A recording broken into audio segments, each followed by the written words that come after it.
Like, share, subscribe, hit the super chat on the way in. Boy, Z, you later than my apologies, everyone. Um, I just wanted to make sure I had everything that I wanted to say kind of put in bullet points. And I still didn't get everything. So, but of course, um, my apologies for posting this last night so that I could stream last night. I was ghost listening to Dr. T Hassan's stream, and I definitely did not want to be streaming at the same time he was streaming because what he was talking about was far more important than what Mr. Z got to say. Of course, shout out to the good doctor. Dr. T. Hassan Johnson. I suggest y'all check out his stream from last night after this, when you get a chance. Okay, so for those of you that checked out the links in the description box, we have a theme here, right? And of course, my title is this what singles supposed to sound like, right? And if I'm just gonna get right to it, this is screaming intellectualizing your singleness, intellectualizing your misandry, um, especially when you see Miss what's her name?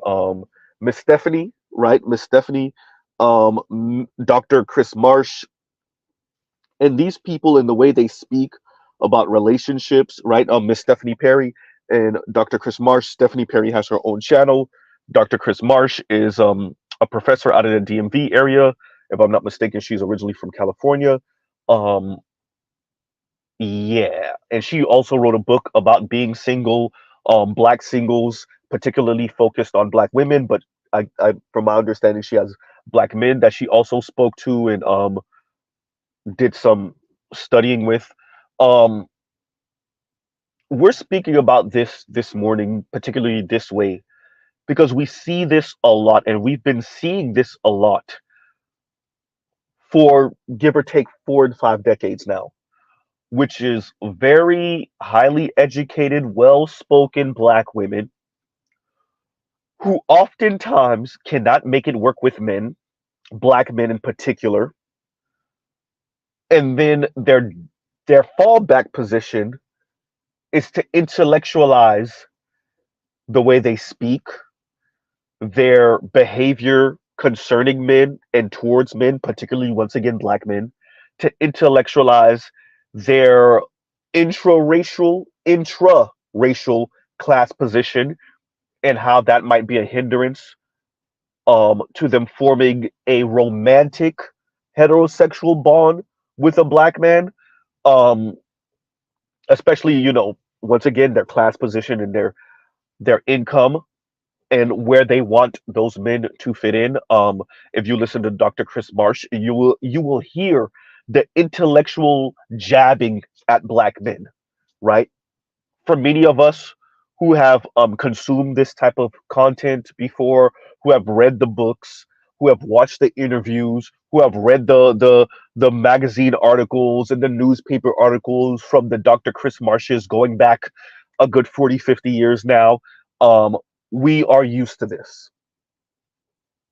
We are used to black women intellectualizing their misandry towards black men and oftentimes couching their singleness or singlehood on black men that earn a particular amount or above and also are educated to the level that these black women deem fit enough, not being on these black women's level, right?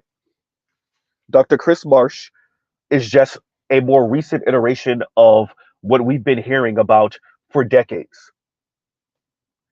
Miss Stephanie Perry is once again a more well spoken version of what we have been hearing for decades. We've been hearing this for decades. It is sexist, it is misandrist, but in the black community and overall in America, we love hearing black women intellectualize their misandry. This is not hood women saying black men ain't ish. This is very educated, well-spoken black women saying black men ain't ish. They're just hiding it behind, excuse me, they're just hiding it behind 4 and 5 syllable words, book titles, newspaper article titles, magazine article titles, etc., etc. Right? So we'll start up, and once again, shout out to Shay Sade. So this is inspired, and it's taken me I can't remember how old that Shay Sade clip is. I think it's 2 to 5 months old. And my apologies, I should have been responded to this a long time ago. And once again, shout out to Shay Sade. Um, you know, Miss Stephanie Perry, who at least at time of this recording, if I'm not mistaken, it was in Africa.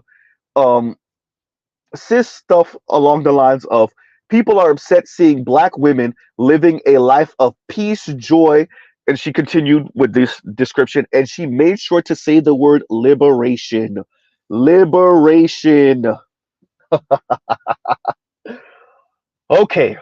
And I know Shay had a different take on um women like this, um speaking about liberation concerning relationships.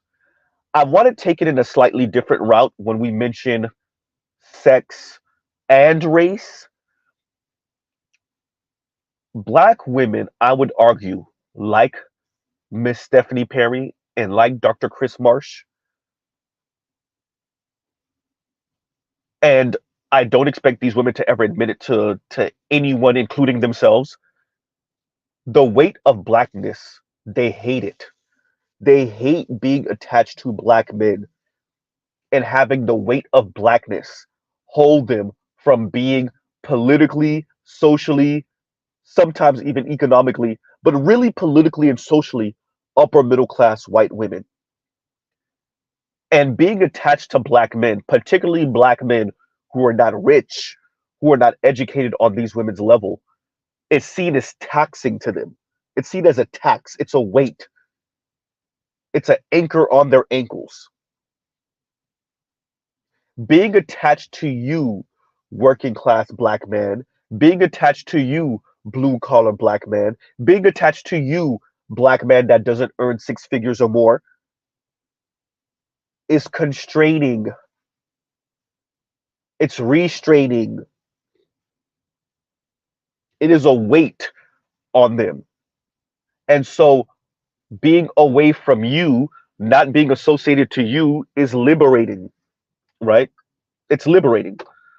And that is how these women speak because this is how they think. I would argue this is how they think, this is how they feel. Listen to Dr. Chris Marsh speak. Listen to Miss what's her name? Stephanie Perry speak. My apologies, y'all. Right? Listen to them speak. Right? Both of them are speaking about liberation. Both of them are speaking about heterosexual relationships with black men that are not kissing their ass as being toxic and oppressive. They both speak about not being in intimate relationship with the average black man as being liberating. Imagine the history of America. Imagine being a black person in America, and you speak about liberation as not having to be associated or be in relationship, intimate relationship with the average black person, average black man. Let's consider that. It is liberating to not be in intimate relationship with a black man, an average black man. And Dr. Chris Marsh does speak about, limited choices and options. She does speak about that. And how, what did she say, societal pressures or limit your options or something along those lines. And my apologies for butchering her quote. But she speaks this way, right? And shout out to Dr. Chris Marsh because she is very upfront. Look, if I want a similarly educated man, black man with a certain level of income that owns his own home, my choices are limited. So I'd rather be single. But I told y'all that's how they think. Shout out to Dr. Chris Marsh for actually saying it. This is not about love, y'all. All these other factors, because they're competing against white women, don't ever expect them to say it though. Not even just regular white women.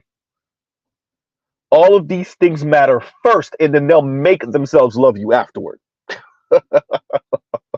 right? Just long enough to have the baby and divorce you in 5 to 7 years, 8 years, maybe 10 if you're lucky. Huh?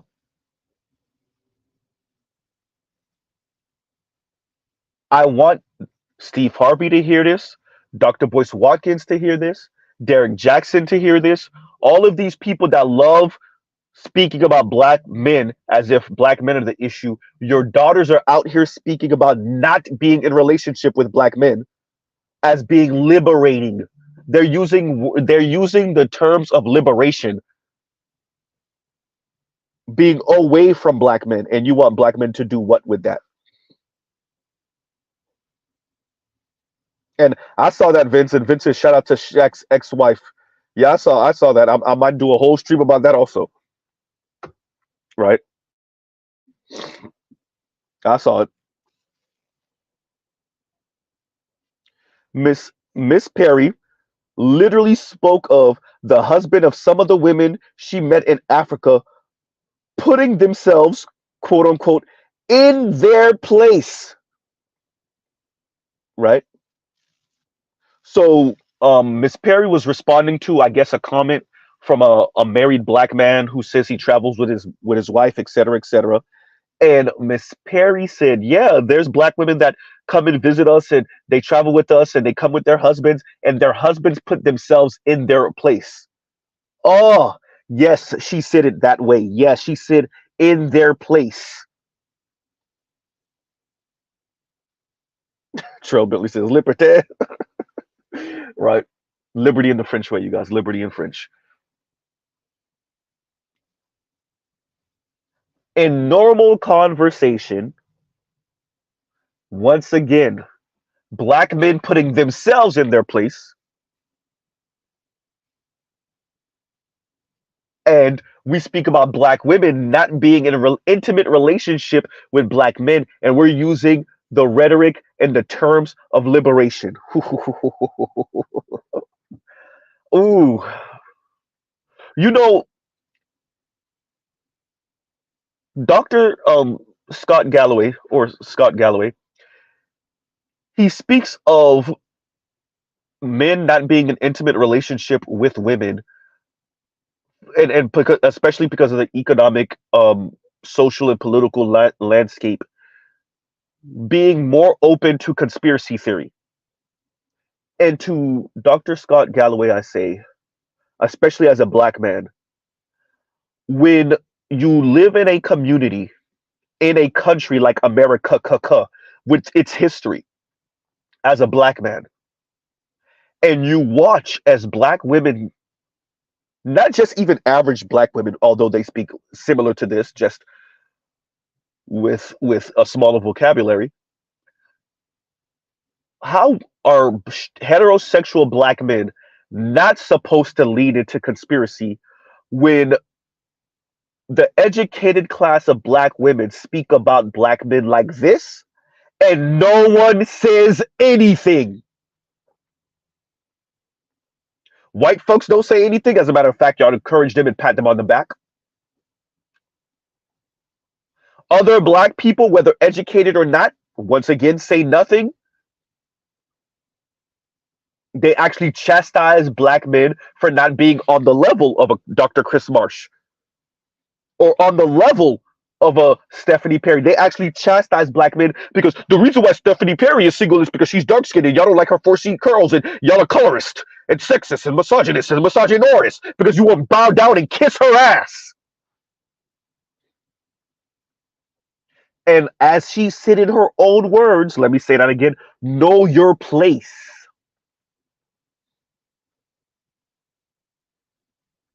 Huh? So is it conspiracy theory? Like Trell said, conspiracy, no theory. Huh? So let me get this right. Black women have been sounding like this overtly for the world to see for at least a good 5, 6 decades. At least. Especially when you count our educated class of black women. And I see white folks saying nothing. I see other black people, including educated black men, tucking their tail, keeping their heads down, saying nothing, especially in public. So, once again, Mr. and Dr. Scott Galloway, is it conspiracy theory that we have a educated class of black women that speak about black men like this and no one says anything? As a matter of fact, white society encourages it. The educated class of white women encourage this. Meanwhile, that educated class of white women gets married to white men. Oops. But they love to hear the educated class of black women who are not married, who have never been married. Shout out to Dr. Chris Marsh and shout out to Stephanie Perry. They love hearing black women sound like this and be single for a lifetime, be perpetually single, never marry and never have children. But these white women who talk like this don't live like this. Oops. And they don't even talk like this, not like the black women do. So is it conspiracy theory or is it just facts? Huh? My question to all the intellectuals, particularly the men, all of the academics, particularly the men, do we just have a problem understanding the verbiage and the language of women just because they don't use the exact words that men use? Is that the problem? Do you need women to say, hey, average men need to bow down? We are only going after the elite men. And then maybe when we fail at that and we're so tired of being single and miserable, then we'll fall back to you. It doesn't need to be that overt.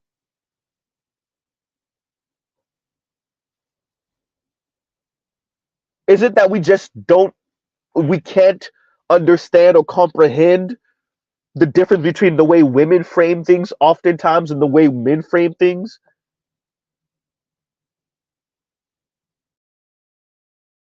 Dr. Chris Marsh is literally speaking, and Stephanie, I really want to say Stephanie Mills, the singer, but Stephanie, right, Perry is literally speaking about not being in intimate relationship with black men as liberating. That's how they're speaking, right? Huh.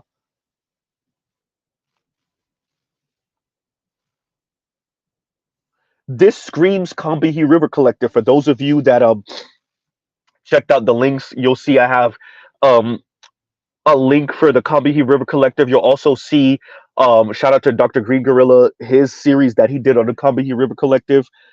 You'll also see another clip from Kim Foster um of For Harriet, and she literally says queer women. So what's frightening about this conversation, particularly with heterosexual women, and you saw this also with Tracy Ellis Ross when she was speaking about, and this is last year or maybe the year before, when she was speaking about coming to terms with her singleness and kind of overcoming the loneliness sometimes. And she says, she's getting much of her ways of being single and dealing with it from queer women.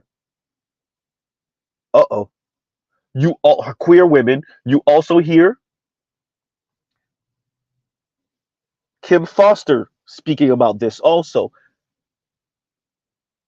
For the intro of the clip that's not with Dr. Green Gorilla, where they were speaking about the Combahee River Collective Z, could you get it out? You will hear them speak once again about queer black women, queer black women. What does it mean? Let's think about this. For heterosexual, admittedly, self-admittedly, heterosexual black women who, for the most part, supposedly, at least that's what they say, want to be in intimate relationship with black men. What does it mean for those women to get much of their ways of viewing relationship from queer and lesbian? Let's say that again. An emphasis on the lesbian. Lesbian black women. And you are surprised when you hear women like Khadijah and Bo speak about queering your relationships. When you hear about these women who are these white heterosexual women, PhDs, speak about hetero pessimism. Huh?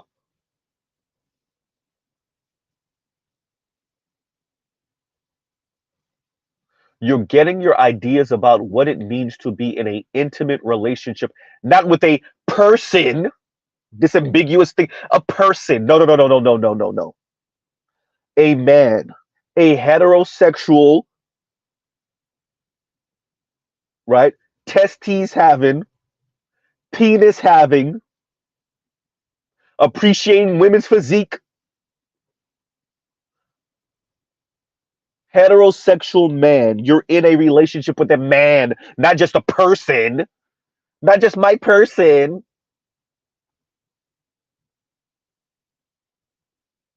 You're getting your ideas of being in a relationship, a intimate and sexual relationship with a man from queer and lesbian women. Yeah. What could go wrong? Right? And y'all like, share, subscribe, hit the super chat. And Kinsey in red says breakfast sandwich tax. Thank you for the super chat. Thank you for the super chat. Like, share, subscribe, hit the super chat. Right? This screams Kabihi River Collective. This screams political lesbianism. So once again, shout out to Shay Sade for saying it. Haven't black women already so-called de-centered men? Black women's marriage rate is less than 30%. It's less than 30%. So when black women speak about de-centering men, what are you saying exactly? Haven't you already done that, black women? Haven't you already done that? The host of the radio show KBLA on KBLA when she was speaking to Dr. Chris Marsh, you can see the conflict in her. And if I'm not mistaken, she used to be on what's the brother's name? Tom Joyner, if I say that correctly. I want to say she used to be on Tom Joyner, right? I want to say she was on that, but I could be wrong. I could be wrong. And she was a mixed black woman, if I'm not mistaken. But yes, black women have already decentered men, and y'all all speak about it in the terms of liberation. And we see the decenter men, whether it's Yanni, who barely is over 30 years old, all the way to Dr. Chris Marsh, who's in her early 50s, if I'm not mistaken, to Miss Stephanie Perry, I'm not sure her age. All of you, whether you know each other or not, are speaking about decentering black men. Let's be very clear.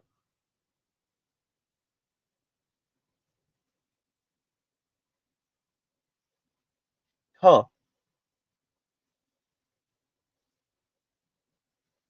And it's said, and you hear this from Dr. Chris Marsh. She has this propensity to have to mention toxic relationships, right?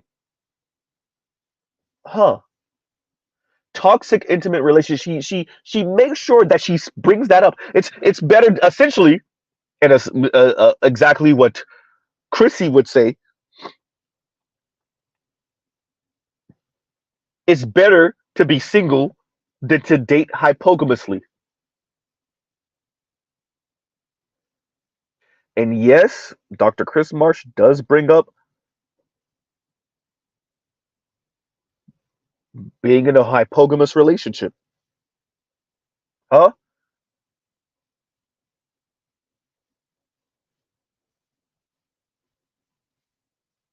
So even when these women don't know each other, even when they disagree on some of the tactics, what they will agree on is it's better to be single and be talking crap about these black men under a super thin veil of whatever the hell. It's better to be single than to be in a relationship, intimate relationship, marriage with one of these loser ass average black men. And Mr. Z says that's okay. That's actually great.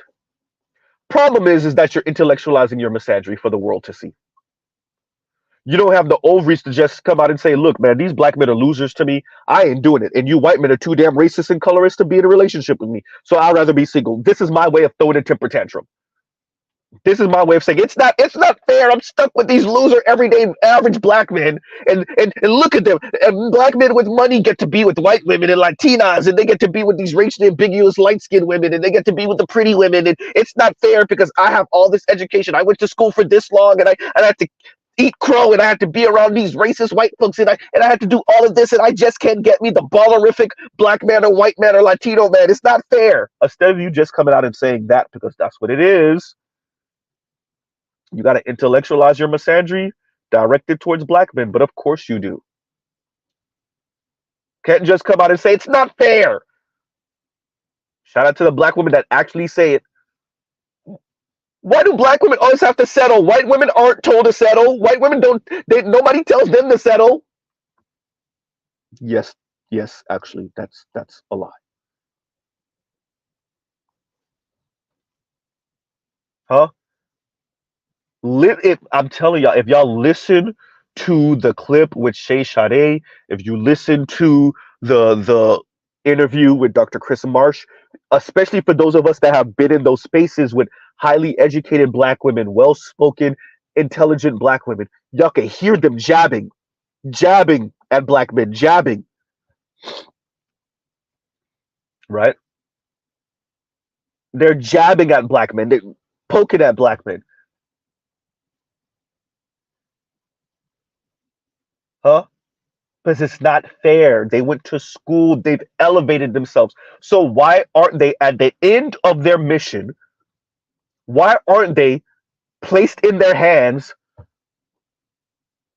These men need to be placed in their hands, even if they're okay, fine. They're not all of them are attracted to white men. It's not fair that at the end of their PhD program, it's not fair that at the end of them, quote unquote, self actualizing, at the end of them being comfortable, being single, they are not granted Willy Wonka and the Chocolate Factory. They are not granted the magic ticket, the golden ticket of the rich, quote unquote, emotionally intelligent. Translation: you emote and you kiss her ass the way she wants you to. The rich, emotionally intelligent, masculine with the on and off switch for when you want him to be masculine, well endowed, super attractive, black or non black men. It's not fair.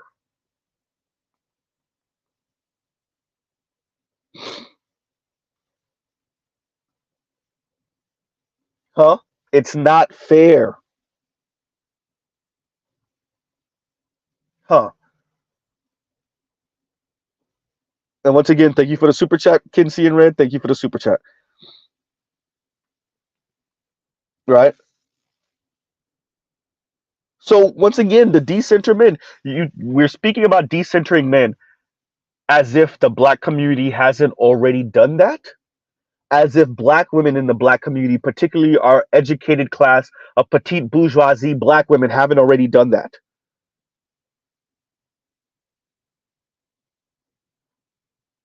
And when you hear them, you can hear that resentment boiling.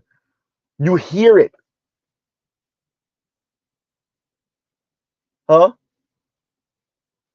As if being in a heterosexual relationship with a black man who's not uber rich or not uber educated, and preferably both, is inherently oppressive. And the only way a black man can justify his existence in your presence is either by kissing your ass or being so educated and so accomplished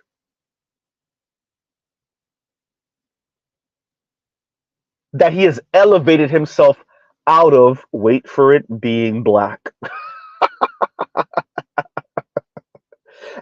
Many of you have heard this. Dr. Chris Marsh has said this on multiple interviews now. If you want to see more black marriages, then give black people reparations. Now let's sit with that for a second. We're not speaking about black men and patriarchy at this time. We're not speaking about black men's supposed toxic traits, right? Their quote unquote sexism and misogynistic tendencies or misogynoirist tendencies. No. Shout out and thank you to Dr. Chris Marsh. She went right to it. Give black people reparations so that you can see what? Wait, so all of a sudden, black men, when they get this money, is going to transform them into not being these toxic people that they are now? Or is this going to allow for black women to buy homes and move into neighborhoods and go to schools around white folks so that y'all could end up with the white rich dude, which is still not going to happen? But he will play your ass for that money, though. Huh?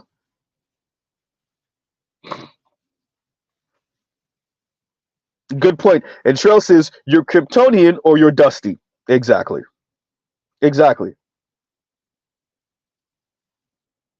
Right?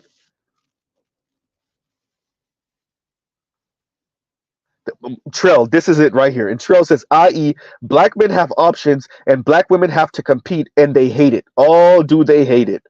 Oh, do they hate? Oh, they despise. They despise the fact that they're similarly situated, educated, well, good looking, well spoken, climbed up the ladder black men have a sea of options.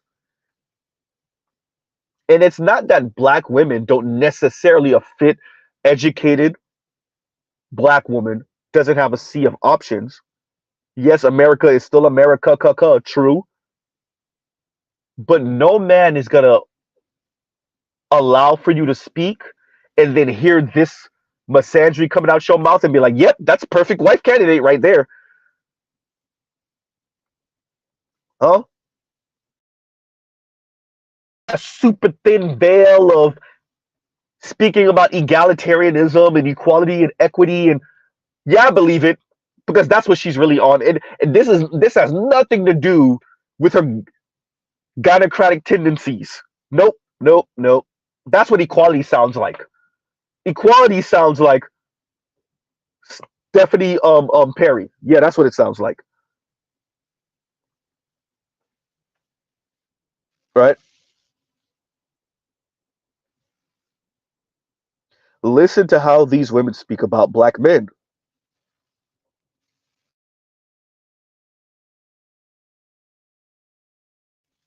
Right? Listen to how they speak about black men. You hear Stephanie Perry speak that marriage, that relationship really flatten out your life, or flatten your life out, better yet.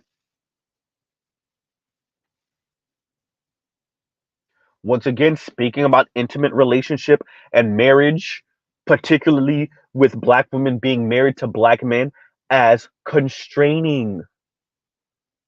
It flattens out your life. And she said it in this little cute, snarky, quick way. Oh boy, hey. But it's fascinating.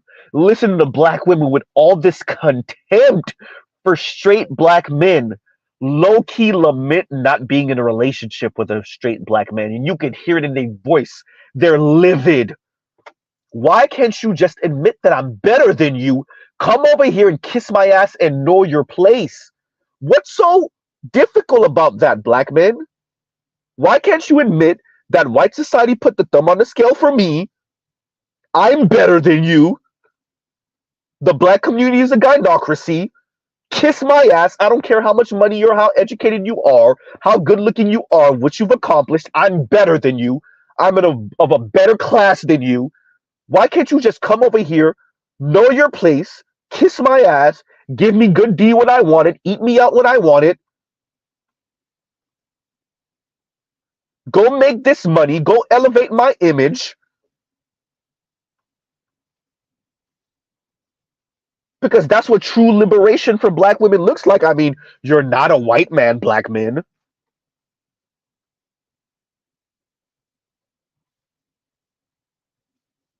Huh?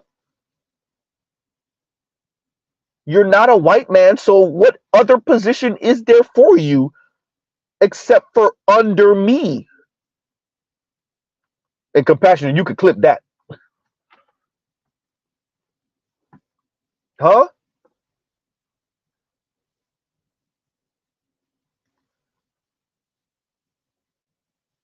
Because that is what Stephanie Perry is saying. Whether she has the ovaries or not to say it in those words, that's a different conversation. But listen to how she speaks as a never been married, no children black woman. You can hear the resentment in her voice. She can barely contain herself. Once again, for those of us who have been around women like this before, for those of you who haven't, some of the brothers out of the hood who haven't necessarily engaged with women like this before, don't be intimidated by her choice of words and how she enunciates her words and her vocabulary. Don't be intimidated. She's saying the same thing the hood girls are saying.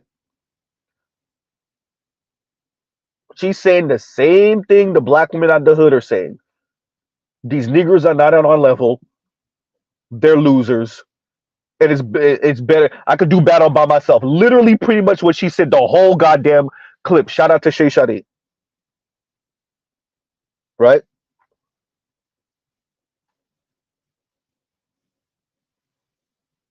Huh?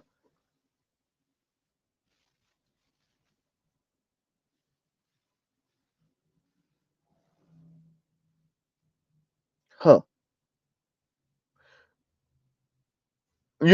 Dr. Chris Marsh was asked about sex and intimacy, and they started playing around with different configurations and how to kind of not necessarily be in a relationship with the man but still get the sex and the intimacy. And then they're both speaking about you know loving their quote unquote peace.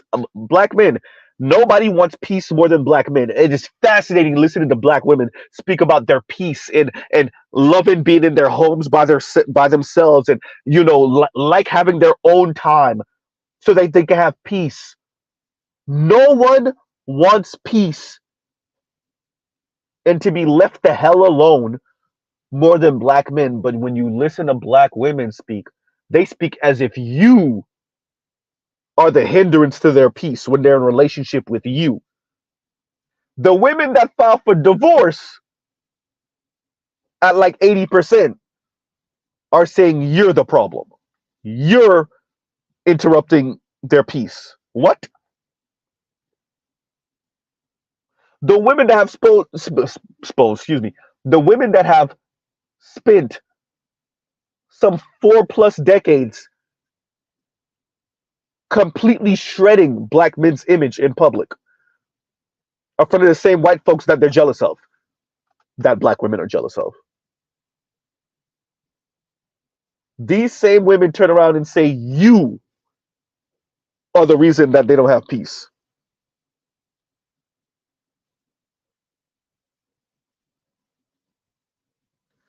Right?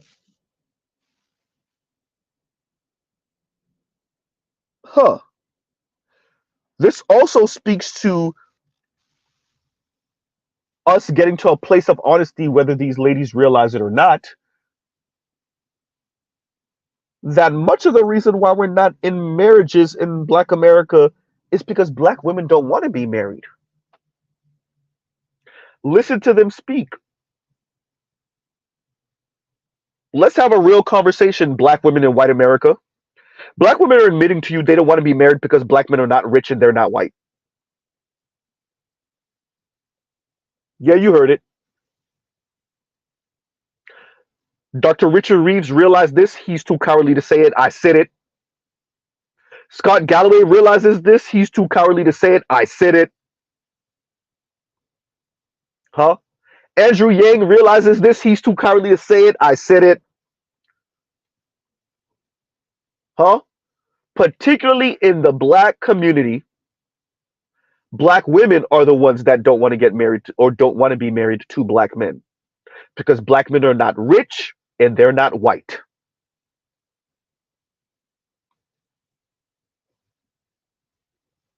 You can maybe make up for it with some status by being highly educated and going through the feminized ass education system, coming out on the other side with a career that's going to grant you some good money, 6 figures and above. That's good. Okay, now you checked off the status marker and the money marker. Are you good looking enough? Right? And do you kiss enough black ass? Huh?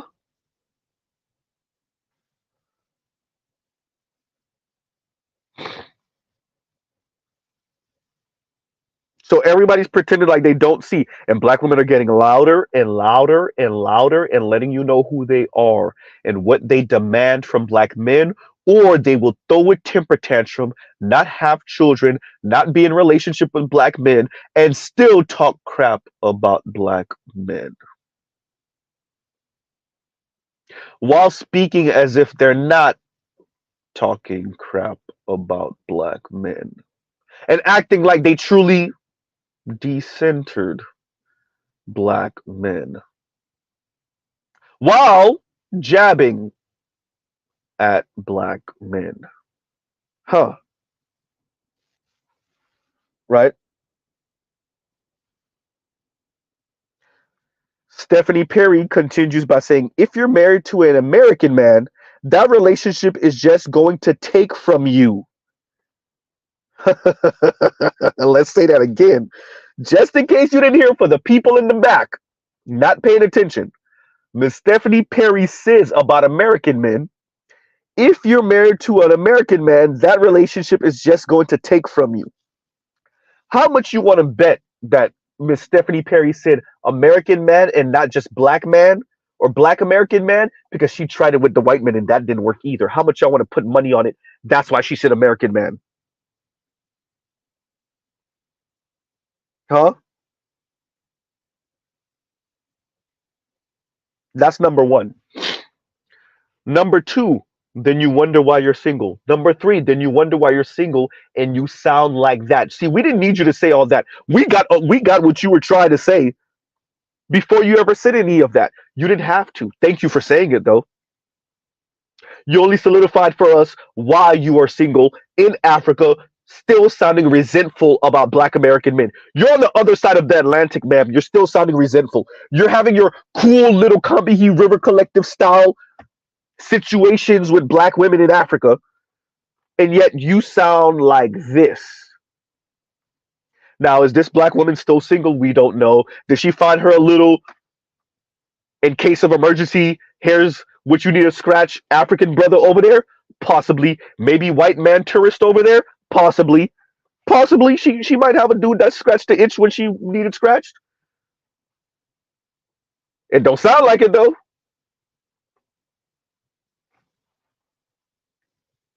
Huh?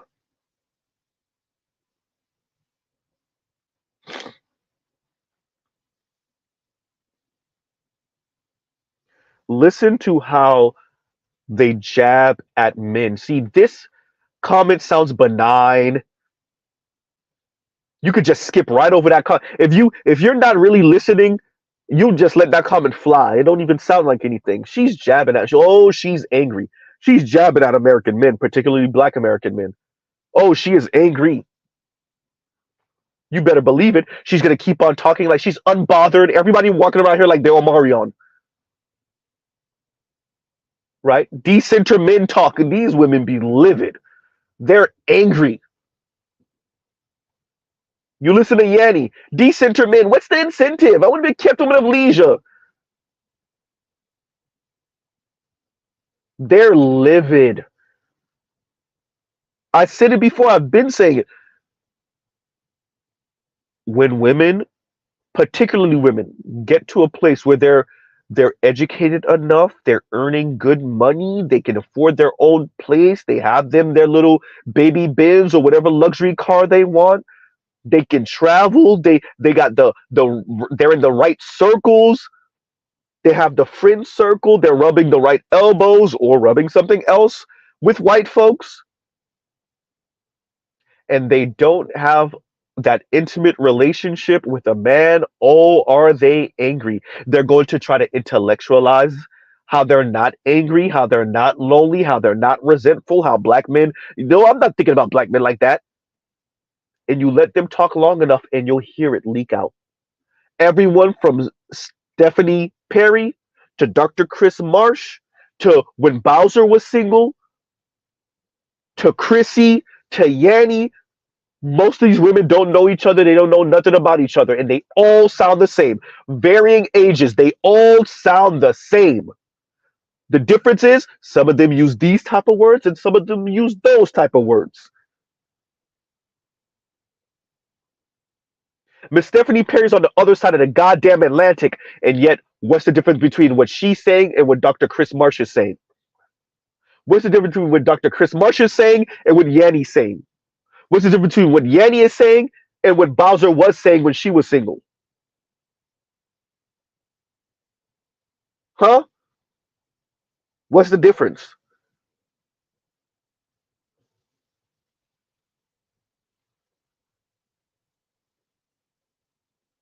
And we watch, shout out to Dr. Scott Galloway, as these people talk about the black manosphere and the overall quote unquote manosphere, as if we're conspiracy theorists, as if being single makes us, or not being in relationships, we're the most dangerous people in the country, in a society. Meanwhile, your daughters, your American daughters, your black American daughters sound like this. These are our professors, y'all. These are our teachers. These are our what's the word I'm looking for? Our public defendants. There we go. Public whatever the hell. These are our public servants. Your bank tellers, your principals, your attorneys, and this is the way they sound. Your therapist. Let's not forget the therapist, right? Huh.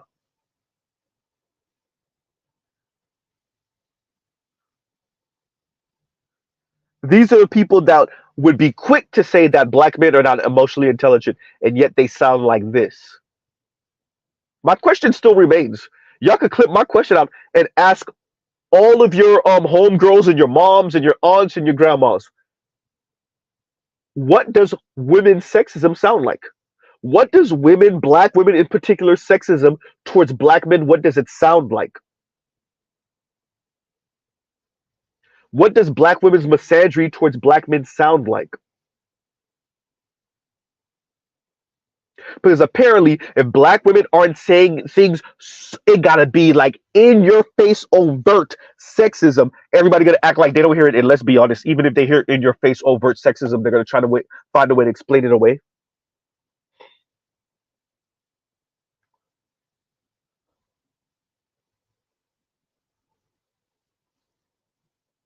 These women are intellectualizing their misandry, and everybody's acting like they don't hear it. Huh? So once again, Miss Tiffany Perry, if you're married to an American man, that relationship is just going to take from you. This is what educated black women's snarkiness and sneak dissing sounds like. This is what it sounds like, right? And KMS says, and thank you for the super chat. Like, share, subscribe, hit the super chat. KMS says, black women, why can't I meet a man on above my level? Dating marketplace. Ma'am, the call is coming from inside the house. The problem is you. I repeat, the problem is you. They can't hear it. They can't hear it, KMS. They cannot hear it. They cannot hear it, bro. Right? Huh. So shout out to Shay once again, who caught when Miss Stephanie Perry spoke of toiling for my family. She essentially said toiling, toiling for your man, toiling for children, toiling. So a black woman being married or being in a relationship with a black man and doing for children, doing for husband is toiling. Once again, that's not little jabbing. You're doing that for a black man and his offspring. Ew, ew. You washing dishes and you washing clothes. Ew, for a black man and his offspring? Disgusting. You're toiling. You're toiling for a black man in America. I could maybe understand if it was a white man. That would still be disgusting, but at least it's a white man, so you get some status out of it. But you're doing that for a black man? Ew.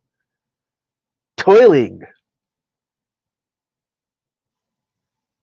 Shout out to, I heard it. I would shout out to Shay because she heard it too.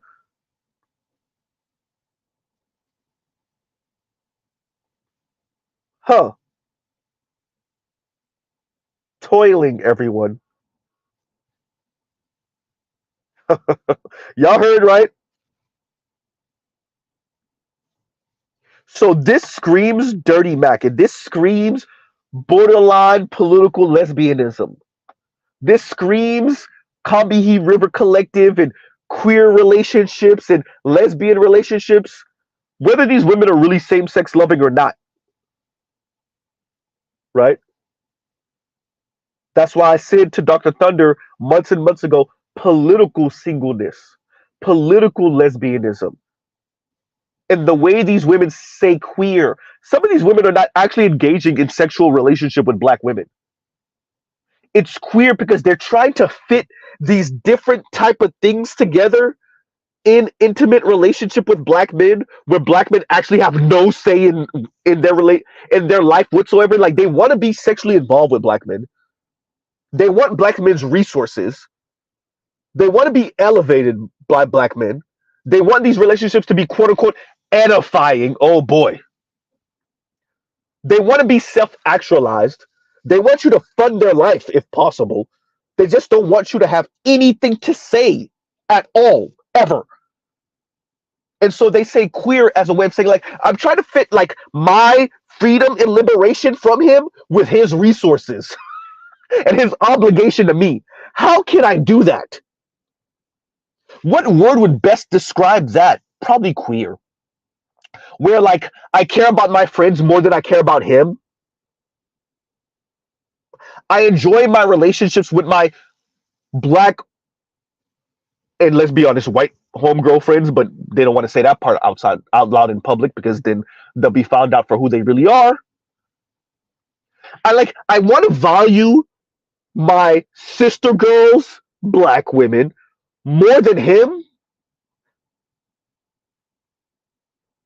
I want to put my friendships with black women on a pedestal above him, but I still want him to value me. And I still want his resources. What word would best describe that? And it's queer, right? It's queer, right?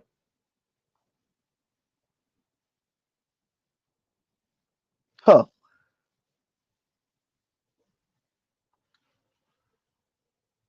So where the hell is Steve Harvey now?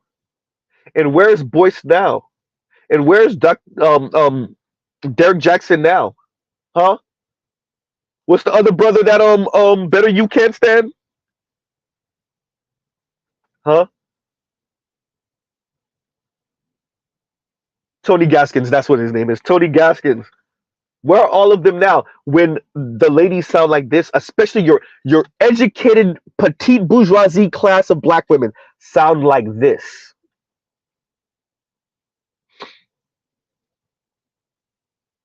They're using the word toiling in relationship to black men and children.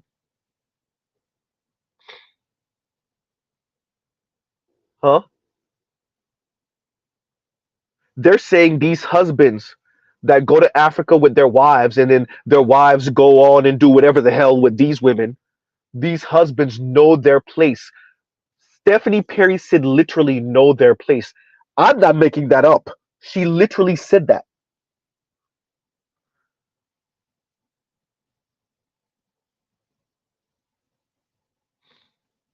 Huh?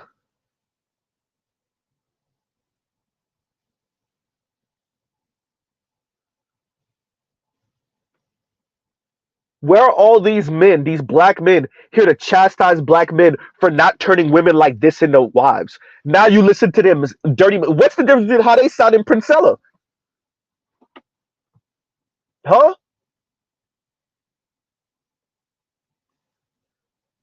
Why? Because they're not card carrying, same sex loving women?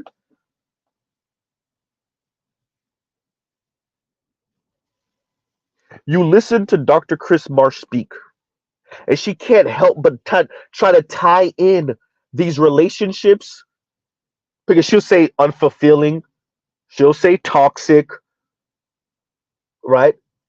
She wants you to be a whole person first before you're in a relationship.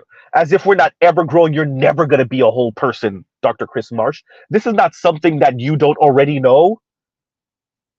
I want you to understand, I do not think I'm on the intellectual level, definitely not educated on the level of these people. These people got me by a couple decades, they got me by experience.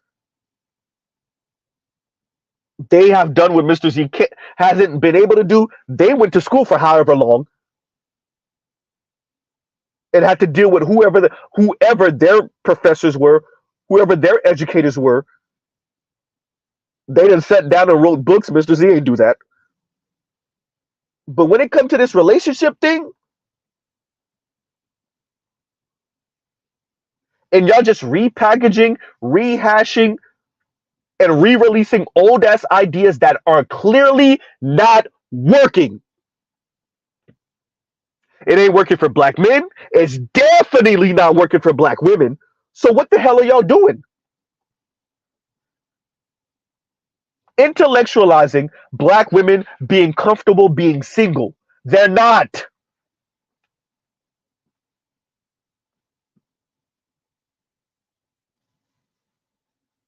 I am a millennial. I watch baby boomer black women, especially younger boomers.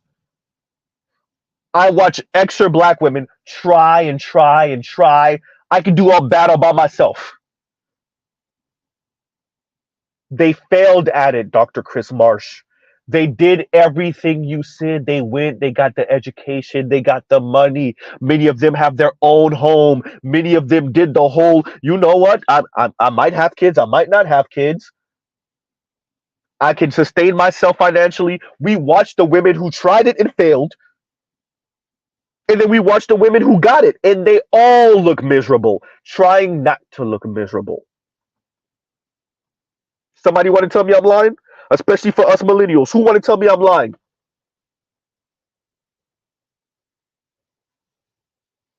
We watched them quote unquote self actualize. We watched them try to be comfortable being single. We watched them have little 3 o'clock booty call dudes. Oh, that's your uncle such a. We watched them, Dr. Chris Marsh. Those ladies failed, Dr. Chris Marsh. They failed. That's from the ones that can afford it to the ones that can't, the ones that had children to the ones that didn't, the ones that are married and divorced to the ones that never married. We watch them. I'm a millennial. Dr. Chris Marsh, they failed. The younger black boomer women and the extra black women, they failed. They're not happy.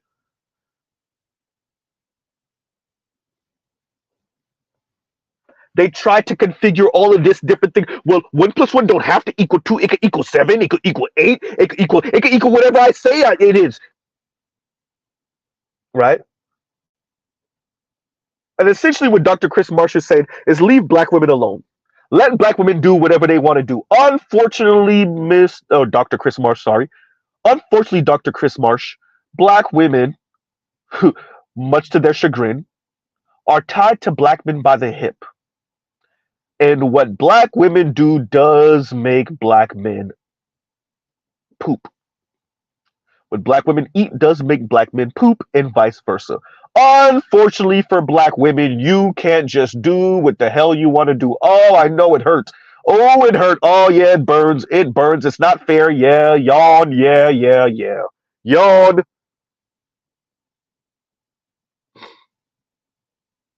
Huh? Essentially, an international rodent says they won't leave us alone. Essentially, that's what Dr. Chris Marsh was saying. It ain't fair. Why can't we just be autonomous? That's not how this works. It's not real. Dr. Chris Marsh, I am not telling you anything. You are the PhD in demography and sociology. You already know. That's why you telling black women to be comfortable single, because you know the numbers that I know. As a matter of fact, you know them better than I do.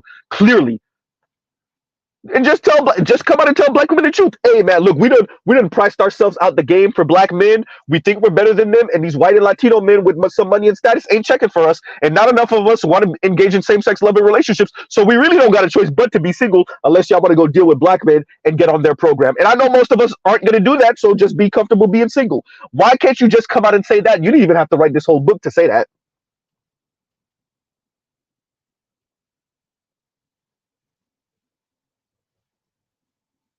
The silence was on purpose, everyone. Let's do that for another 10 seconds.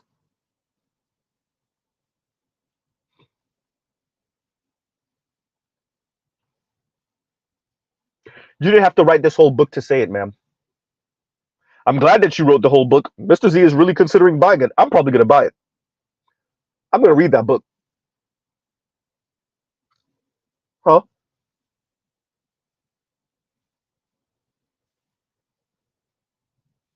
You yourself said, ma'am, that the men had a certain age in their mind. That's black men had a certain age in their mind when they're done with this relationship thing. And the black women were the ones holding out hope. I said it before. Let me say it again, because we're not pretending. This is not a threat to black women. But if you don't get on my program by the time I'm this age, no, we really mean it. Huh? And once again, KMS, thank you for the super chat. Thank you for the super chat. Right? And here it goes right here.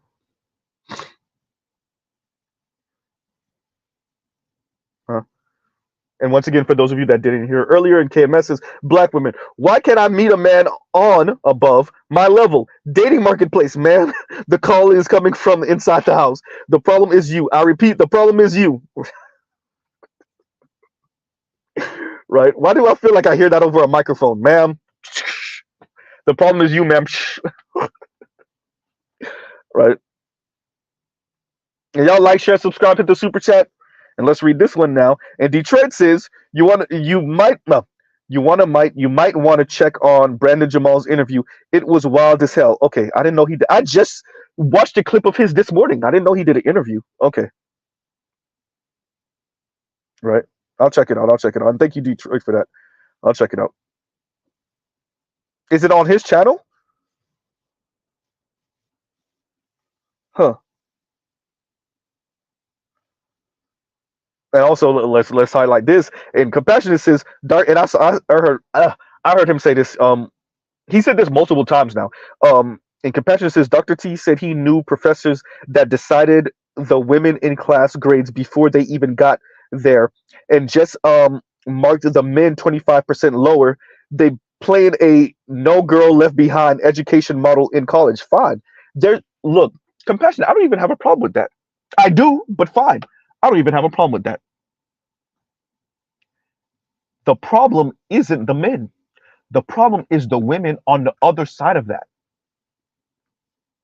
Fine, you went to this professor's class, you passed her class, you graduated college and university, you went to go get your advanced degree, you might have went all the way to your PhD. You're working in the DMV area, you're making a cool, nice $120,000 a year. You're okay looking, you're not hideous, you're not super ultra attractive. You're a solid 6, you're cute. Most black men will pick you up, right? It's you now who think too many black men are beneath me, and the black men all the way up there, the tippy top, think they're better than me, and I don't want to have to do what it would require to be in a relationship with them anyway. So F them. I've done mingled with one or two of my white coworkers, but they're not taking me seriously. Huh. What about same-sex loving relationships? Ah, I tried it. I can't do it no more. It's not black men. It's black women. So that professor and those professors, black women professors, can continue to give the edge to the black girls or the black women, black young women in their classes and produce even more black women. Shout out to the Combahee River Collective. Dear Combahee River Collective and all you black political lesbians, you're not gonna get what you want. Let Mr. Z put on the tinfoil hat. Oh, let me put it on nice and snug and let's tie it in the back like a do-rag. Okay, yes, we put it on the tinfoil hat with this. Dear to all you Combahee River Collective and political lesbians, you princellas, you still ain't gonna get what you want. Most black women still don't want to eat vagina. Yes, a disproportionate amount of them compared to other women will engage in that. Not enough to bolster your ranks the way you want. You can't give black men the middle finger the way you think you are. What you're going to do is just drive more black men of means and stability into the arms of non-black women, and more black women will be out here being the sexual plaything for all men. That's some black men, that's white men, that's Latino men. Most women, even black women, just don't want to eat vagina. It's not a thing for them. It's not. So you kind of maneuvering, excuse me, the environment so that these women could engage with other black women is just nope, sorry, not gonna happen. Nice try though.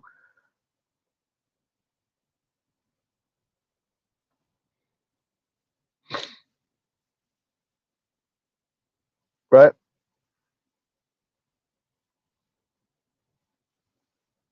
Exactly. Trust us. Tinfoil do rag. I'm telling you.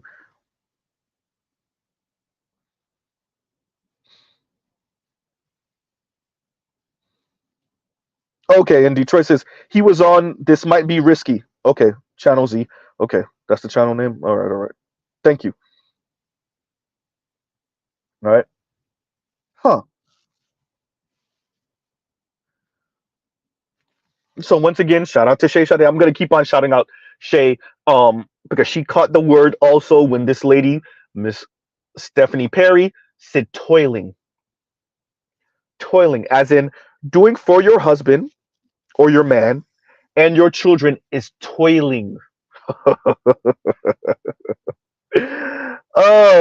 It's crazy because these people speak as if they're so unbothered. Being single is liberating. Not being with these quote unquote toxic, quote unquote patriarchal, misogynistic black men is so liberating. It's so freeing. You're at ease, you're in peace. And you let them talk long enough and you hear them jabbing. You hear them taking jabs at black men. Low key taking jabs at black children here. Uh oh.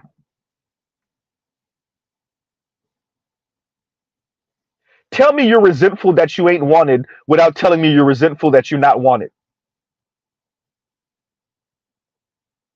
She's using the rhetoric in the language of liberation while jabbing at black men and black children by saying the women in these relationships are toiling.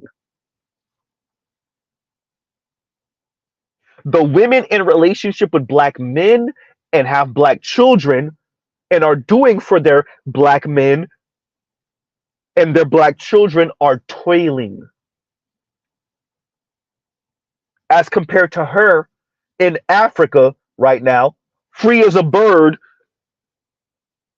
in quote unquote community with other black women who some of them who are married to black men, their black men know their place. She literally said know their place.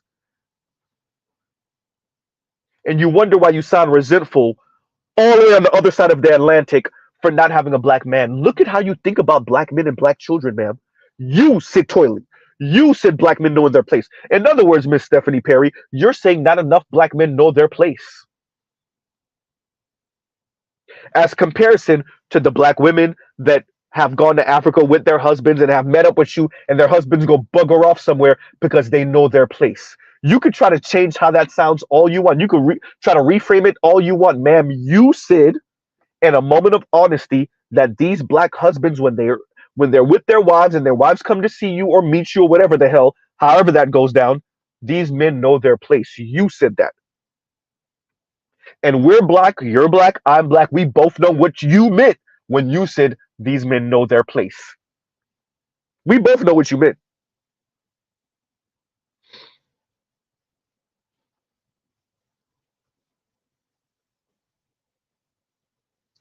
And Compassionate says black women calling black men patriarchal and powerless in the same sentence is hilarious. Bruh, it don't gotta make sense. I'm gonna keep on telling y'all. Shout out to BGS. Ask them. I've been saying it. Right? You're trying to make sense. It don't got same thing I tell Roger all the time. Shout out to the Roger report. Right? It don't have to be, y'all look. These women are not here to make sense. They're not here to do the social math for real, for real. Now, Dr. Chris Marsh, literally as a profession, that's what she does. She puts the numbers together. Literally as a profession. She does the social math. That is what she does for a living. As a PhD in demography and sociology, she literally does that. The disappointing part is Dr. Chris Marsh doesn't come out, and maybe she does say it in the book, possibly. But in all the interviews, what you do not see is Dr. Chris Marsh coming out and overtly saying it. Look, black women, we have educated ourselves.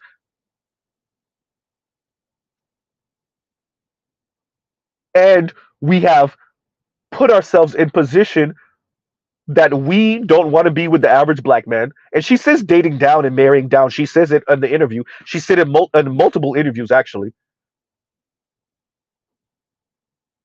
We don't want to be with the average man, and these white men ain't checking. And not enough of us want to engage in same-sex loving relationships. She just doesn't say it. And that's what it is. And me and her both know that. She know it. That is a smart lady. She might come off a little off, but she's not dumb at all. PhD, that lady, that's a smart lady. She know what it is. Her emotions are attached to it. That's why she won't say it. We think we're better than the men that will be with us. And the black men on my level, they got too many options. Half of them are already married. And the other half have too many options. And not enough white men and Latino men will make up the difference.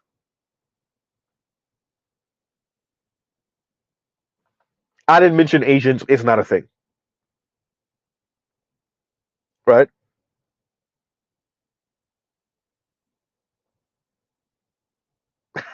And bow down. Right? And Terrell says, bow down to a Negro that's better than you. I already know what song you're referencing. Right? And once again, Detroit, thank you for the super chat. Thank you for the super chat. Huh?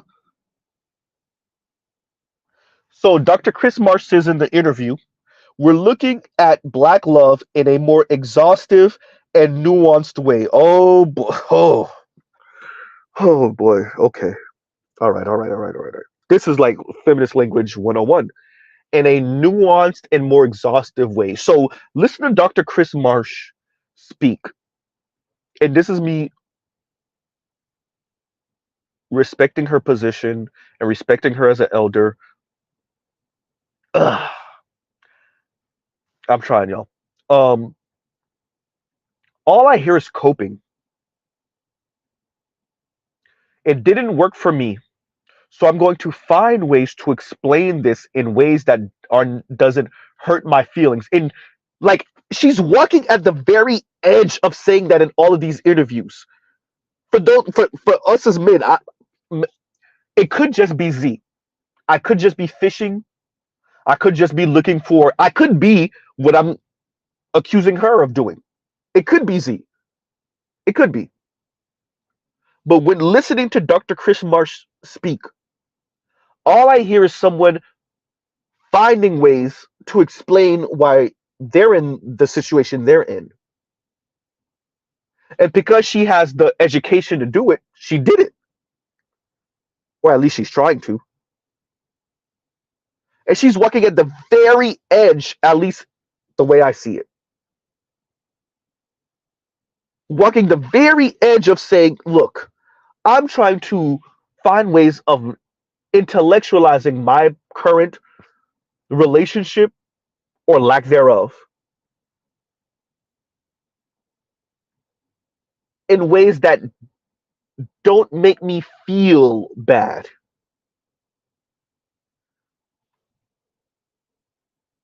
In more exhaustive and nuanced ways, she says. Right? Huh. We're looking at Black love in more exhaustive and nuanced ways. Dr. Krishmar speaks as if we put way, way, way too much stock in intimate heterosexual relationships with men, particularly Black men. And it causes us not to fully appreciate our platonic, for now, relationships with women. Women, Black women. This is Black women not appreciating their platonic relationships with other Black women because you're putting too much stock in your relationship or lack thereof, your intimate relationship or lack thereof with Black men. Huh? Exactly, compassionate. And compassionate says, she said, quote unquote, the purpose of the book was to um what's the word I'm looking, how do you pronounce this word? Destigmatize. There we go. Couldn't get it out earlier. Let's say it again. She said the purpose of this book was to destigmatize being single. Blah blah blah. And hey, she said it. She said it. Right? To destigmatize. And that really is. This is the current position that I'm in. And this is why they say the person is political, right? This is the position I'm in. How can I explain this to myself? How can I come to terms with this in ways that doesn't make me feel bad or doesn't, it's not a negative, it's nothing necessarily wrong with this? Huh.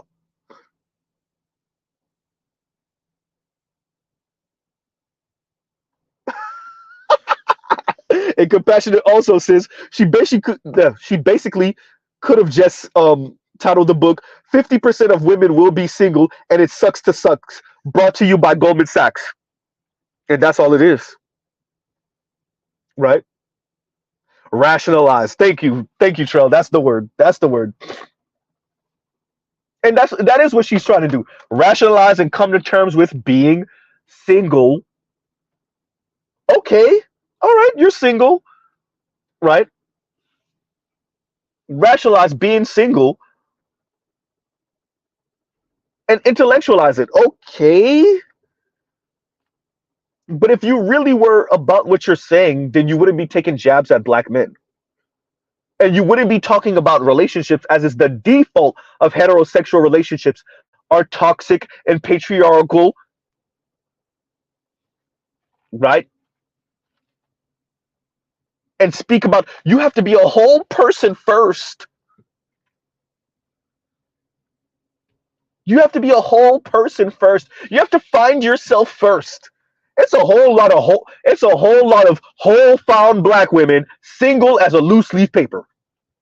When they say single as a Pringle,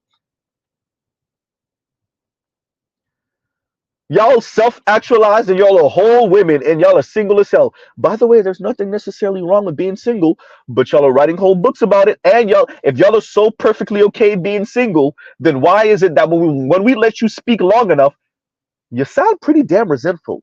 You taking jabs at black men. Now you don't sound like the sisters in the hood about it. Dear black women, let me say this, especially for those of us brothers who are educated enough or smart enough. I don't. Maybe this works on white folks. Dear black women, especially the educated class, the petite bourgeoisie class of black women, and it may, I can understand maybe this is working on white folks, but it doesn't work on black men. Y'all know we could hear y'all sneak dissing, right? I know y'all feel like y'all so much smarter than us. I get it, I get it. But we can hear you sneak dissing. Maybe that's the point. It's like supposed to be like a dog whistle, where you sneak diss us in front of white folks, and white folks don't get it, or they do get it and they're in on the joke, but they're gonna pretend like they don't get it. Y'all know we can hear you sneak dissing, right? Yes, even those of you with letters before and after your name, with the really large vocabularies, don't professional women, white collar, petite bourgeoisie black women, we can hear you sneak dissing, right? You're talking about the men that created hip hop. Shout out to Kendrick, that can do double and triple and quadruple entendres, right? You realize that's the men that you're sneak dissing, right? Huh,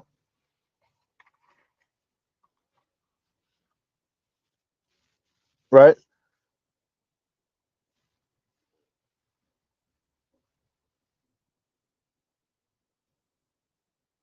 So Dr. Chris Marsh speaks as if black relationships, once again, heterosexual black relationships, are inherently toxic and oppressive. That's like the default. You let her tell it. So she also speaks about when she interviews these women, or these people, better yet, they speak about how they're single by choice, but when she speaks to them long enough, or when she really presses them, it's really by circumstance or by force of the environment, and so they just have resigned themselves to being single. So in other words, I can't get what I want from this current environment, so I'll just be okay being single, right? And Dr. Chris Marsh just straight up admitted that, and she said that on multiple interviews, that these women are I say, keep on saying women, these people speak as if they're single by choice, but then when you press them, not so much, right? And Trail says, I'm standing right here and I can hear you, right? Huh.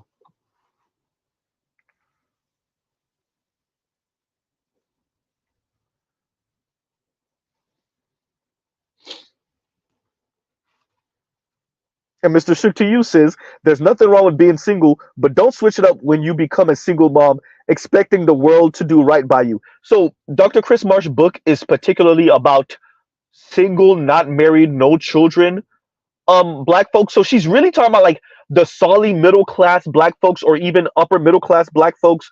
um Particularly, I think she interviewed people from the DMV area, that DC, Maryland, Virginia area.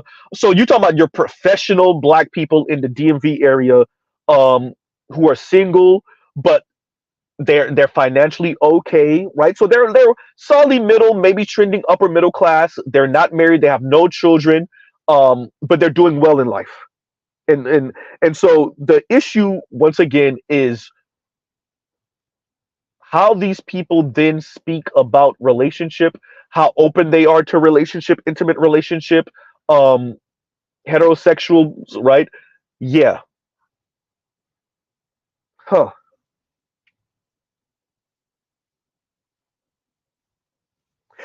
Good point, Compassion. And Compassion says it's basically like going to hoop, not getting picked up, and sitting on the sidelines pretending you don't want to play. Got it.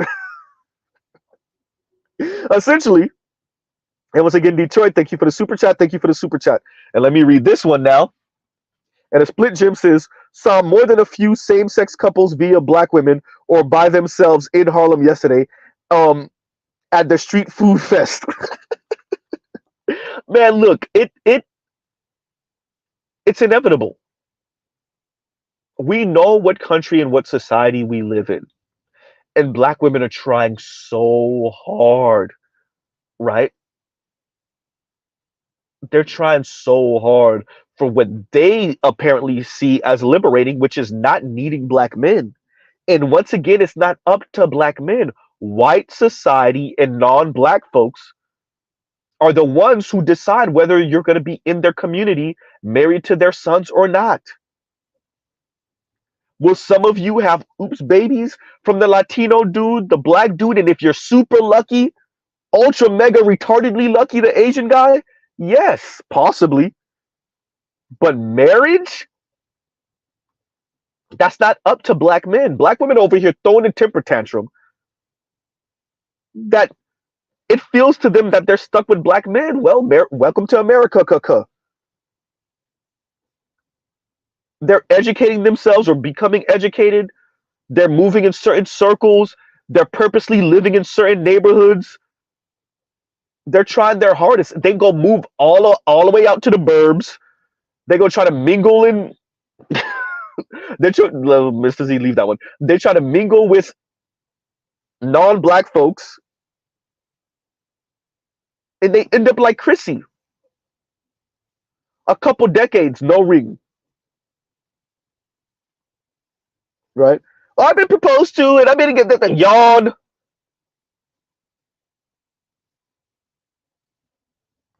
That's what I'm saying. The compassionate says the environment and whipping their ass. You can see it in their eyes, bro. They're shout out to Z. Pat myself on the back again. I came into space telling y'all black women are livid. There's I don't think there's a word in the English language to describe how angry they are. And I'm not going to say so much about Dr. Chris Marsh because you can see she, for the most part, still tries to keep up that jovial spirit. Not so much for her per se, but Stephanie Perry, oh, you heard it in her. You heard it in her. Stephanie Perry, Amanda Seals,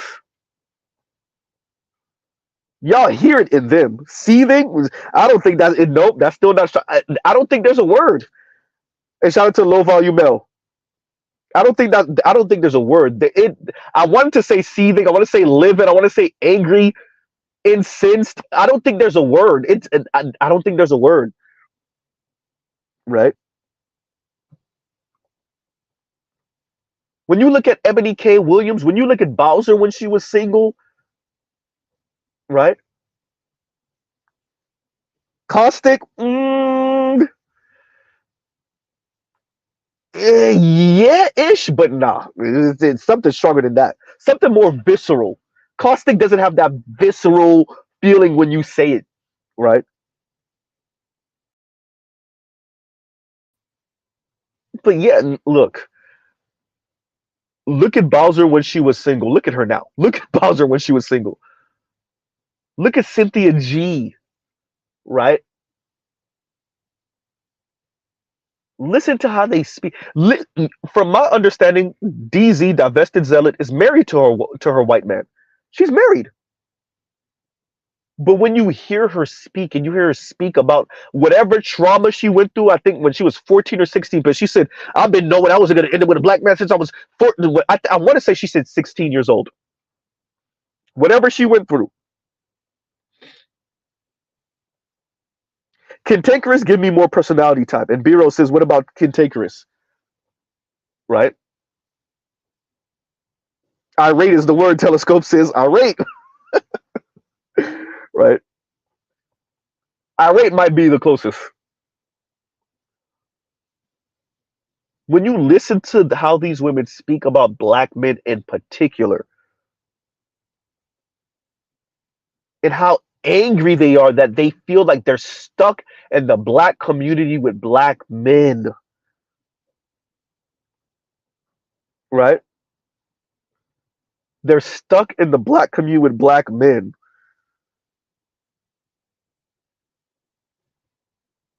And I gotta like this one now, read this one now, leave it highlighted for a little bit.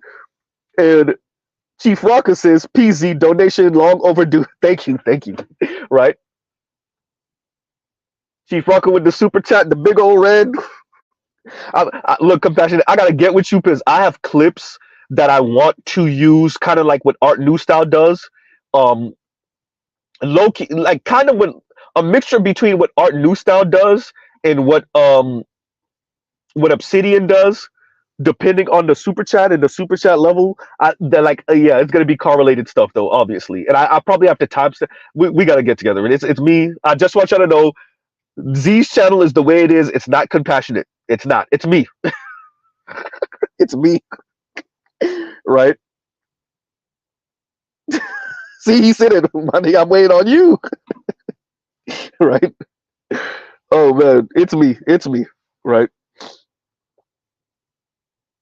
Wait, is that Z taking accountability? Is that Z not blaming someone else? Is that Z not intellectualizing his? Well, it's not laziness. I just be working a lot. But is it Z? Is that, did Z just do that? Huh, I wonder if a certain demographic could take an example from that. You know, how you speak about it being you in a vacuum without blaming someone else? Huh, it's a novel thought.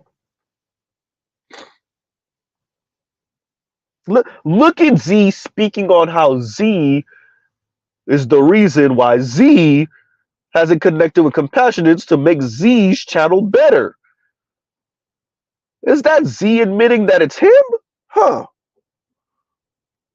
Just saying, you know. Sometimes you get ideas and yeah. So once again, y'all listen, particularly not so much Dr. Chris Marsh in this respect, but Stephanie Perry, she's on the other side of the Atlantic, y'all. She's on the other side of the Atlantic. And let's read this from a split Jim. Thank you, a split Jim. There we go. Thank you for the super chat. And as a split Jim says, and they do look miserable. Listen to her speak. Sounding miserable. Trying not to sound miserable.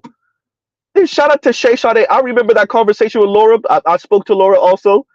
That's the white woman that Shay Sade interviewed last year. And Laura said, and Shay Sade kind of corroborated, they be going home crying themselves to sleep, dropping tears. That loneliness eating them alive. Then I come out here, put a smile on and pretend like they okay.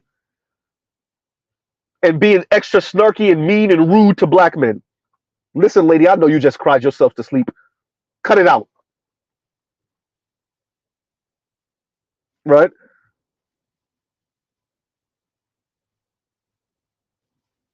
Looking miserable. Exactly, a split Jim. Looking miserable. I could do bad all by myself. Yeah, you doing bad. Got to change the batteries on the Rose toy every 3 days. Huh? Seen every show on Lifetime 2 and 3 times. Seen every rom-com movie worth a damn 2 and 3 times. For those of you that don't, I don't even know why I'm explaining this. I don't have a dumb audience, but still, rom-com, romantic comedy, right?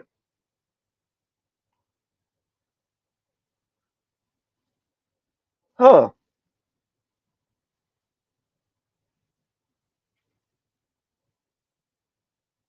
You listen to Stephanie Perry speak and listen to how she's jabbing at men and black men. She's angry. She's angry, ma'am. No man that you would consider worth a damn is signing up for no goddamn gynocracy. Not the white men, not black men, not Latino man. Any man worth the damn not signing up for that gynocracy you trying to form over there. Ain't no man sign up for that. And that's why you're over there. And that's why you sound the way you do. And that's why you're jabbing at particularly black men. Know their place. You literally said know their place. And then sit toiling as a pejorative concerning black men and black children and black women doing for their man and their children. And these are the women that Steve Harvey wants to wife up. It's your job to take care of a wife and child, not women like her. Absolutely not. Right? This is hysterical. And Ninja Person says, watches Love Actually every winter. Oh. Right? Man. And once again, a split Jim, thank you for the super chat. Thank you for the super chat again. Right? And as he said, saw more than a few same-sex couples via black women or by themselves in Harlem yesterday at the street food festival. Man. And you're going to continue to see that. As more and more black women become college educated, and as more and more of them speak and hear the Yannies and the Dr. Chris Marshes of the world with the decenter men thing, you're going to see more and more of them single. And when we say single, that don't mean they have no 3 o'clock booty call thing, or they're not secretly, right, doing the Princella thing, but single as in no real attachment to anyone, no kids. The birth rate is at 1.6 in America. Well, it may not, it may be for white folks in particular, but in America, 1.6, and for black people, it's not too far off. It's 1.7 or 1.8. Black people ain't having kids like that no more. And once again, let's pause on the subject matter. Let Mr. Z pat himself on the back. For those of you that was here when Mr. Z first got here, I came in the door saying, stop talking about this welfare queen thing. Yeah, Keisha might have 3-4 kids from 3-4 baby daddies, but it's not what it used to be. This is not the early 90s, mid 90s, late 80s. These hood sisters, the difference is they're having kids, their first kid. That don't mean they still not out here. That don't mean they're not doing the hot girl summer, but they're having their first kid at 19 and 20 and 21 and 22. And then, because they're hood as hell, their second kid at 33, 35. They still hood as hell. They still getting it in, right? Grandma's still watching the kid, right? That's still happening. Some of them still have 2 kids from 2 different dudes, of course. As a matter of fact, that's the way it's still going. But it's 2 and 3 kids from 2 and 3 different dudes. And sometimes it's 3 kids from 2 different dudes, yes. But this is not 1989 anymore, where it's 5 kids from 5 different dudes. That's not what's going on. Quite frankly, they can't afford it. Even with the little child support and whatever, these women can't afford it. This is not 1987 anymore, right? And Vince says they innovated their effery. Exactly, they innovated their effery. These women cannot afford it anymore. Being in the hood and yeah, being in the hood or the projects with 3-4 different kids in your little 3-bedroom with 3-4 different baby daddies, that's not a thing anymore. It's not. It happens, but that's not a thing anymore. We just have to be honest, right? I came in the door. I said, before I never let black women talk ish anymore. Came in the kick in the door, waving the fofo. How you remix Biggie like that? Once again, as a split Jim says, I came in the door. I said it before. I never let black women talk ish anymore. Right? Talking about Brandon Jamal, you didn't send that to Brandon Jamal. Let's see if he find a way to remix it. But no, shout out to that brother. He finds ways of like jabbing at everyone but black women for the single mom thing, and and they mad. The Latina and the white women are mad, right? We know black women are the face of single and baby mamas, but we getting at you, Latina and white women, because y'all in on it too, right? Y'all give Z 1 second. Y'all talk amongst yourselves.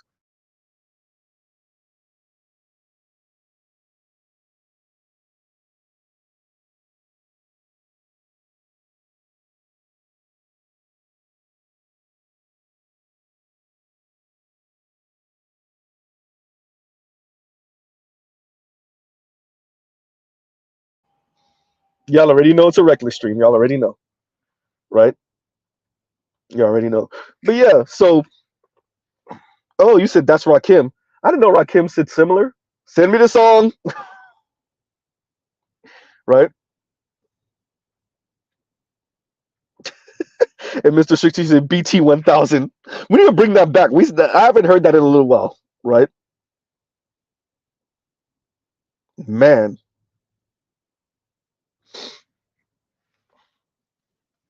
But so in compassion it says thoroughly institutionalized, like a black man who's been in prison too long, except their prison was college.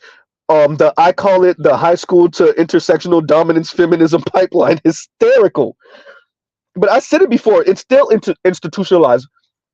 You know, when we speak about really good colleges and universities, and Toya might remember me saying this. We say we call them what prestigious institutions. When you go to an Ivy League, when you attend one of the second tier school, one of the near Ivies, what do we call it? A prestigious institution. If we know that, and even FD spoke of this when with the second interview I did with him, that these, especially during Black Lives Matter, that includes black women, they had to think of these colleges and universities and I called it colonizing agents, right? That's what I said to him. I didn't have to get my master's degree or become a PhD for me to really grapple with these educational institutions and what it does to the minds of black people, accomplished black people. I want to be very clear what I'm saying, particularly for black women. They're producing racist you across gender and sex lines. Bowser, huh? Themis, oops. So a lot of professional, well-spoken, sexist black people when it comes to heterosexual black men, racist, ooh, you said it, I meant it, racist black people when it comes to heterosexual black men. Once again, Bowser, Themis. Uh-oh. And Shrell says, not master degree, master degree. Oh, the Paid in Full album. Okay, thank you. Okay, and you said Eric B for president.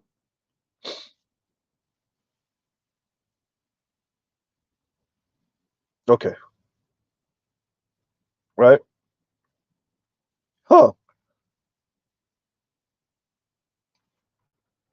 And that's what it really is. That's what it really is, everyone.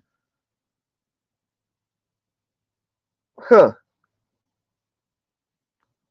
And Compassion says, so basically, get a bachelor's degree in white supremacy. Shout out to the Ross Report, right? Well, what did the book say? The miseducation of a Negro. And who was it that said? I heard it wasn't Harvard, it was Howard. They said, but either way, right? And I want to say Harvard. Harvard has ruined more black people than bad liquor, right?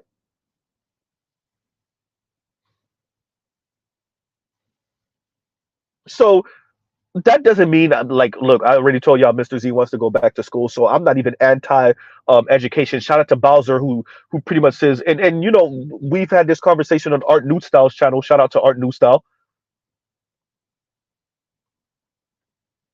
where we, you know, the anti-intellectualism, it's true, It's true there is and that's rife in America, and that goes back to the founding of America, the anti-intellectualism, right? This is a real thing. With that, it's really difficult to take some of our scholars seriously and say take some of our intellects seriously, particularly in the black community, when our intellectuals and our Ivy Leaguers sound like Bowser. Huh?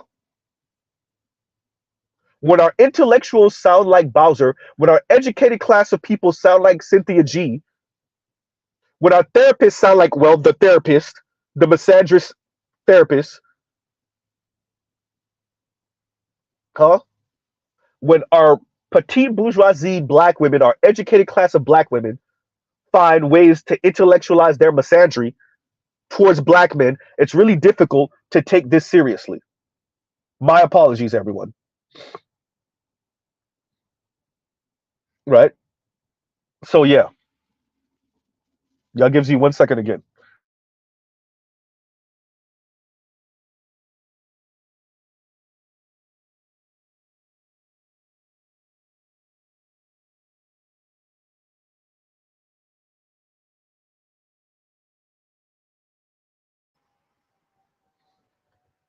Huh.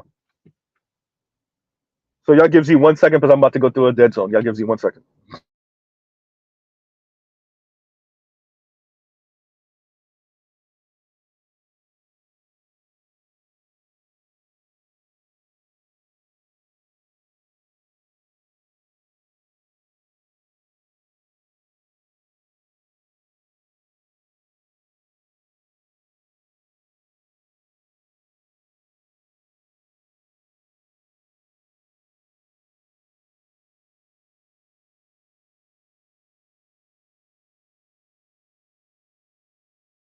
And we're back.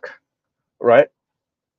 So yeah, so coming to a close. And once again, Chief Rocket, thank you for the super chat. Thank you for the super chat. The big old hundo on the super chat, right? I covered this today because is this what single sounds like? When y'all listen to Stephanie, for those of you that don't check that out, check out the first link that Shay Sade covering this. Once again, shout out to Shay, right? A married black woman. Shout out to her husband. And Shay breaks down some things. I just wanted to give a different perspective. But if y'all listen to Stephanie Perry and she has her own channel, I'm gonna start going through it. Y'all listen to this lady talk, bro. If y'all don't, at least for Z, I heard nothing but resentment and backbiting ass comments. Little snarky, backbiting ass ways of get jabbing at black men. Yes, I heard that with Dr. Chris Marsh also, but obviously she a PhD, so she just and I'm not sure if Stephanie Perry isn't because she sounds educated also.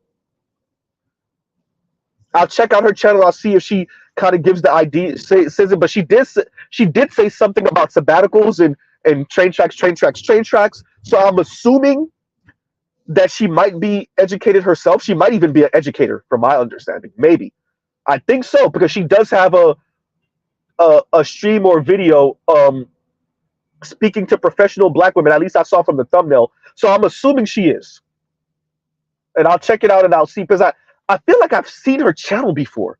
It's possible that I've even checked out her channel before. I just don't remember. And exactly, and Vince's therapists are supposed to be healers. We'll say that again, right?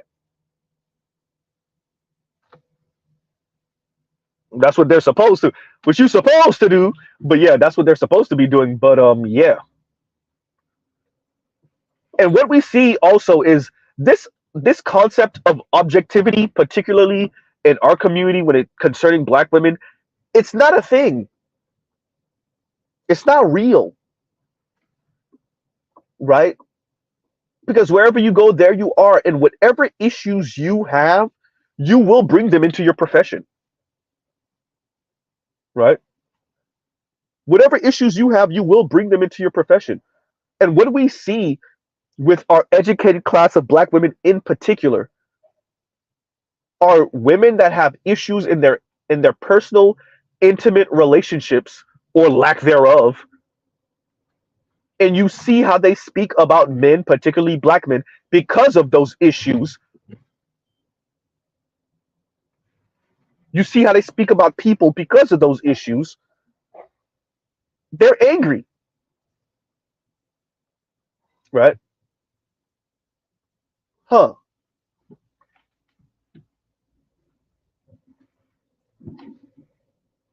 And that's real,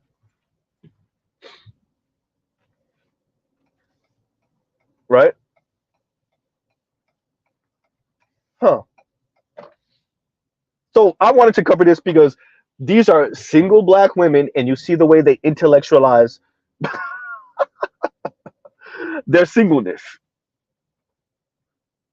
and jab at black men in the process. And it's supposed to sound benign. This does not sound benign. This sounds sexist. This sounds misandrist because it is. And there's not enough 4 and 5 syllable words in the goddamn English vocabulary, in the English dictionary, to cover that up. The white folks are going to play the game with you and act like they don't hear it. These black men, like the Steve Harveys of the world, are going to play the game with you and act like they don't hear it. But the men that are supposed to be marrying your daughters in the future, oh no, we hear it. Have fun watching your daughters go through the same thing as you, pretending like they're okay being single. And being miserable and crying themselves to sleep at night, waking up in the morning and pretending like they didn't just do that. And shout out to putting black men in the position to pretend like we didn't know that that's what just happened.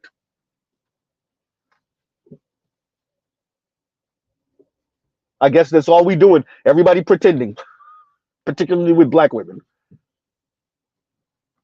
Right? The white women pretending with you, and then they go and marry their husbands anyway. And you hear Dr. Chris Marsh speak about this, how white women just have so many more options than black women. Yawn.